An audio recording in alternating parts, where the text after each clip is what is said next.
মোবাইলটা চুরি হয়ে গেছে। আর তখন আর আমি আপনাকে জানাইতে পারিনি, আমার ফোনটা বন্ধ ছিল।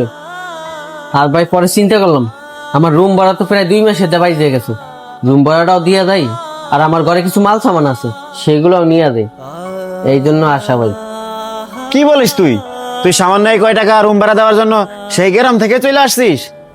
আর আমার জানা মতো তোর রুমে কিছুই নেই, একটা চৌকি আর একটা খেত আছে, তাছাড়া একটা বালিশও নেই।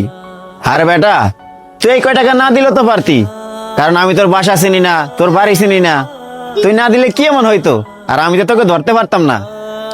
যেহেতু আমি তোকে ধরতেই পারতাম না, তাহলে তুই এই টাকা দিতে আসলি কেন? ভাই, আপনি আমার অনেক বিশ্বাস করতেন আর অনেক উপকার করছেন। এখন যদি আপনার সেই বিশ্বাস আমি ভাঙ্গা দিতাম, তাহলে তো আপনি আর কাউরে বিশ্বাসও করছেন না, আর কাউরে উপকারও করছেন না।